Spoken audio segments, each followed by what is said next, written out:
বাজারে গোয়েন্দা নামিয়েও লাগাম টেনে ধরা যায়নি ব্রয়লার মুরগি সিন্ডিকেটের। জাতীয় ভোক্তা অধিকার সংরক্ষণ অধিদপ্তরের তৎপরতায় ব্রয়লার মুরগির কেজি ৩০০ থেকে ২০০ টাকায় নেমে এলেও ফের অস্থির হতে শুরু করেছে দাম। গতকাল প্রতি কেজি ব্রয়লার মুরগি ২২০ টাকার নিচে বিক্রি হয়নি রাজধানীর কোনো বাজারেই।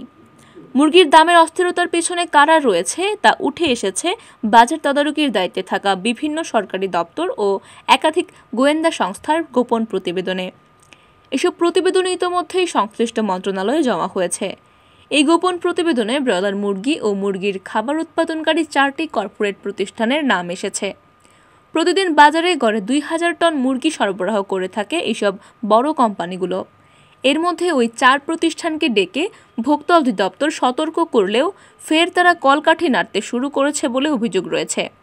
যদিও প্রতিষ্ঠানগুলোর পক্ষ থেকে সিন্ডিকেট করে অবৈধ উপায়ে ক্রেতাদের জিম্মি করে বাজার থেকে কোটি কোটি টাকা হাতিয়ে নেওয়ার কথা অভিযোগ অস্বীকার করা হচ্ছে। ভোক্তা অধিদপ্তরের তলবের পর তারা হাজির হয়েও সিন্ডিকেটবাজির কথা প্রত্যাখ্যান করছেন। একাধিক গোপন প্রতিবেদনে বলা হয়েছে কাজী ফার্মস লিমিটেড, আফতাব বহুমুখী ফার্মস লিমিটেড, সিপি বাংলাদেশ ও Paragon poultry and hatchery limited, ৭১ feed, Nourish poultry feed and hatchery, Nahar সহ ১২টি বৃহৎ কোম্পানি গোটা ব্রয়লার মুরগি ও এই মুরগির খাবারের বাজার নিয়ন্ত্রণ করছে। তারা তালিকাভুক্তির নামে ছোট ছোট পাইকারি প্রতিষ্ঠানের সঙ্গে জোট বেঁধে মুরগির বাজার অস্থিতিশীল করছে। এইসব প্রতিষ্ঠানকে গোয়েন্দা নজরদারির আওতায় আনারও সুপারিশ করা হয় ওইসব গোপন প্রতিবেদনে। বাজার পরিস্থিতি পর্যালোচনায় দেখা যায় গেল বছরের আগস্ট থেকে মুরগির বাজারে বিশৃঙ্খলা চলছে। সে সময় প্রতি কেজি ব্রয়লারের দাম ২০০ টাকা ছাড়ায়। এরপর তা দফায় দফায় বেড়ে চলতি মাসে ২৫০ টাকা থেকে ছাড়িয়ে ২৮০ থেকে ৩০০ টাকায় বিক্রি হয়। অথচ সরকারি সংস্থা জাতীয় ভোক্তা অধিকার সংরক্ষণ অধিদপ্তরের পর্যবেক্ষণে উঠে এসেছে ব্রয়লার মুরগি উৎপাদন খরচ ১৩৫ থেকে ১৬০ টাকা পর্যন্ত। এই মুরগি বাজারে ২০০ টাকার বেশি বিক্রি হওয়া অযৌক্তিক, অর্থাৎ প্রতি কেজি মুরগি ভোক্তাকে অন্তত ৫০ থেকে ১০০ টাকা বেশি দামে কিনতে বাধ্য করা হচ্ছিল। এই অতিরিক্ত টাকার পুরোটাই চলে যায় কারসাজিকারীদের কাছে।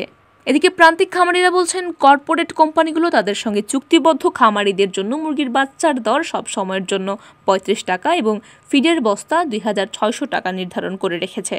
আর যেসব প্রান্তিক খামারিরা তাদের সঙ্গে চুক্তিবদ্ধ হয়নি তাদের এক একটি বাচ্চা কিনতে হয় ৮০ থেকে ৮৫ টাকায়, এক বস্তা ফিড কিনতে হয় ৩৭৪০ টাকায়।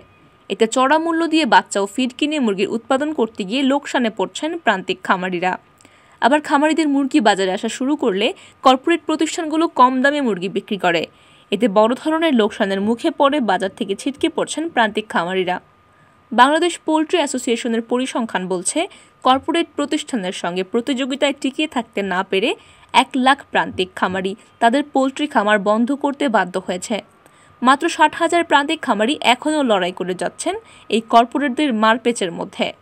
তবে টিকতে না পেরে এই ৬০,০০০ খামারির মধ্যে ১২,০০০ ইতোমধ্যেই কর্পোরেট কোম্পানির সঙ্গে চুক্তিবদ্ধ হতে বাধ্য হয়েছেন। প্রান্তিক খামারিরা জানান কন্ট্রাক্ট ফার্মিংয়ের ক্ষেত্রে প্রান্তিক খামারিদের সঙ্গে স্ট্যাম্পে চুক্তি করা হয়। এছাড়া খামারের ২টি ব্ল্যাঙ্ক চেক, জমির দলিলের ফটোকপিও নিয়ে নেওয়া হয়।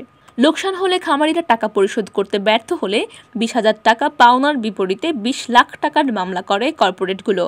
শুধু তাই নয়, কন্ট্রাক্ট ফার্মিংয়ে প্রতি কেজি মুরগিতে খামারিকে লাভ দেওয়া হয় ১০ টাকা থেকে ১২ টাকা, কিন্তু এর মধ্যে ঘর ভাড়া, বিদ্যুৎ খরচ এবং শ্রমের দাম খামারিকে বহন করতে হয়। লোকসানের ভয়ে অনেক প্রান্তিক খামারিরাই বাধ্য হয়ে এই চুক্তিতে যাচ্ছেন। অন্যদিকে ভোক্তা অধিদপ্তরের সঙ্গে সর্বশেষ বৈঠকে গত ২৩ মার্চ পোল্ট্রি খাতের বড় ৪টি প্রতিষ্ঠান ১৯০ থেকে ১৯৫ টাকায় পাইকারি ব্যবসায়ীদের কাছে মুরগি বিক্রি করার প্রতিশ্রুতি দেয়। তবে রহস্যজনকভাবে পরদিন তারা ১৬০ টাকায় মুরগি বিক্রি করে ছোট খামারিদের কারসাজির পেঁচে ফেলে দেয়, যা বাজার তদারকি করতে গিয়ে ধরে ফেলে ভোক্তা অধিকার সংরক্ষণ অধিদপ্তর। এসবের পরিপ্রেক্ষিতে ব্রয়লার মুরগির কেজিতে ৭০ থেকে ৮০ টাকা দাম কমে। তবে গতকাল থেকে ফের বাড়তে শুরু করেছে দাম। এই বিষয়টাই জানিয়েছেন ভোক্তা অধিদপ্তরের মহাপরিচালক AHM শফিকুজ্জামান এবং তিনি বলেন, আমাদের পর্যবেক্ষণ ও সুপারিশগুলো মন্ত্রণালয়ে জানানো হয়। আমাদের দিক থেকে পর্যবেক্ষণে দেখা গেছে অযৌক্তিক দামে মুরগি বিক্রি হচ্ছে। এর পরিপ্রেক্ষিতে তাদের ডাকাও হয়। এছাড়া মুরগির বাজারের সিন্ডিকেট খুঁজতে গিয়ে গোয়েন্দা নামানোর কথাও জানান ভোক্তার ডিজি। অন্যদিকে বরাবর বাজারে অস্থিরতা তৈরি করে অল্প সময়ে বিপুল অর্থ লুটে নিচ্ছে সিন্ডিকেট চক্র। বাংলাদেশ পোল্ট্রি অ্যাসোসিয়েশনের হিসাব অনুযায়ী চলমান বাজার অস্থিরতার সুযোগ নিয়ে গত 52 দিনে মুরগি ও বাচ্চার দাম বাড়িয়ে 936 কোটি টাকা হাতিয়ে নিয়েছে সিন্ডিকেট চক্র। এর আগেও গত বছর আগস্টে 15 দিনের ডিম ও মুরগির বাজার থেকে 518 কোটি 50 লাখ টাকা হাতিয়ে নেওয়া হয়েছে বলে জানা গেছে।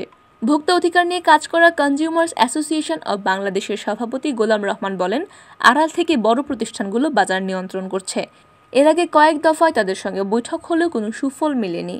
প্রতিযোগিতা কমিশনের মাধ্যমে মামলা হলেও তারা নানা অজুহাত দিয়ে দাম আরও বাড়িয়েছে। কিন্তু এই দফায় ভোক্তা অধিদপ্তরের কড়া হুঁশিয়ারিতে তারা সরবরাহ বাড়িয়েছে, দামও কমিয়েছে। এ থেকে স্পষ্ট বাজারে বড়দের আধিপত্য নিরঙ্কুশ। সরকারকে এটার বিরুদ্ধে ব্যবস্থা নিতে হবে।